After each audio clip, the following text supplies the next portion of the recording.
ഏറ്റവും ഇഷ്ടപ്പെട്ട മനുഷ്യന് അയക്കാവുന്ന മെസ്സേജാണ് ആ പാട്ട് എന്നറിയാം. ഭാര്യ ഭർത്താവ് എന്നുള്ളതല്ല, ആരാണെങ്കിലും നമുക്ക് ഏറ്റവും ഇഷ്ടപ്പെട്ട മനുഷ്യനോട് പറയാവുന്ന ഏറ്റവും മനോഹരമായ വാക്കുകളാണ് അതിൽ നിറയുള്ളത്. അങ്ങനെ ഒരു സോങ്ങാണ്. അതിൽ ഒരു വരി ഇങ്ങനെയാണ്, വല്ലാത്തൊരു വരിയാണ്. I love you as you are. I love you as you are. എനിക്ക് നിന്നെ ഇഷ്ടമാണ്. നീ എങ്ങനെയാണോ അങ്ങനെ എനിക്ക് നിന്നെ ഇഷ്ടമാണ്. എന്റെ പ്രിയപ്പെട്ട മനുഷ്യ, എനിക്ക് നിങ്ങളെ ഇഷ്ടമാണ്. നിങ്ങൾ എങ്ങനെയാണോ അങ്ങനെ എനിക്ക് ഇഷ്ടമാണ്. അതല്ലാതെ എനിക്ക് പറ്റുന്ന രീതിയിലേക്ക് നിങ്ങൾ മാറിയതിന് ശേഷമല്ല. അങ്ങനെ സ്നേഹിക്കാൻ ആർക്കും കഴിയും. നിങ്ങൾ പെർഫെക്റ്റ് ആയ മനുഷ്യനായതിനു ശേഷം നിങ്ങളെ സ്നേഹിക്കാൻ ആർക്കും കഴിയും. ഇതല്ല, എനിക്ക് കഴിയും. ഇപ്പൊ നിങ്ങൾ എങ്ങനെയാണോ അങ്ങനെ, ഇപ്പൊ നിങ്ങൾ എങ്ങനെയാണോ അങ്ങനെ എനിക്ക് നിങ്ങളെ സ്നേഹിക്കാൻ കഴിയും. നമ്മൾ സാധാരണ ഇങ്ങനെയുള്ള നമ്മുടെ ഈ ഓഡിറ്റോറിയങ്ങളുണ്ടല്ലോ, കല്യാണങ്ങളൊക്കെ നടക്കുന്ന ഓഡിറ്റോറിയങ്ങളിലൊക്കെ ഇപ്പൊ ചെന്നാലും മിക്കവാറും ഇങ്ങനെ അലങ്കരിച്ചു വെച്ചത് പിന്നെ പൂക്കളുണ്ടാവും. പക്ഷെ ആ പൂക്കൾ മിക്കവാറും പ്ലാസ്റ്റിക്കിന്റെ പൂക്കളാണ്. ശ്രദ്ധിച്ചില്ലേ?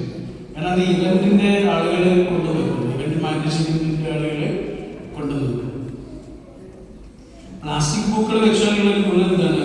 അത് നാളെ ഉപയോഗിക്കാം, അടുത്ത വർഷത്തെ കല്യാണത്തിന് വരെ അത് ഉപയോഗിക്കാം. അത് വാടില്ലല്ലോ, അത് കൊഴിയില്ലല്ലോ, അത് നിറം മാറില്ലല്ലോ. എന്നാൽ ശരിയായ പൂക്കളാണെങ്കിലോ റിയലായ പൂക്കളാണെങ്കിലോ ഒരു ദിവസം ഉപയോഗിക്കാൻ പറ്റും. വൈകുന്നേരം ആകുമ്പോഴേക്കും അതിന്റെ സ്വഭാവം മാറിയിട്ടുണ്ടോ അല്ലേ? നമ്മൾ പ്ലാസ്റ്റിക് അല്ല, മാലാഖമാരുമല്ല, റിയലാണ്. മനുഷ്യന്മാരാണ്. വാടും, തളരും, തോൽക്കും, കരയും, മറക്കും, മടുക്കും, പക്ഷേ മടങ്ങി വരും. സന്തോഷമുണ്ടാവും, സങ്കടമുണ്ടാവും, വിശക്കും, ദാഹിക്കും. ഒറ്റ കാര്യങ്ങളുള്ളൂ. നമ്മൾ പ്ലാസ്റ്റിക് അല്ല, നമ്മൾ ശരിക്കും. അപ്പൊ നമ്മുടെ അടുത്തിരിക്കുന്ന ആളുടെ ചുണ്ടിന്റെ മുകളിൽ ഇങ്ങനെ കൈവച്ചാൽ ചെറിയ ചൂടിങ്ങനെ ഉണ്ട്.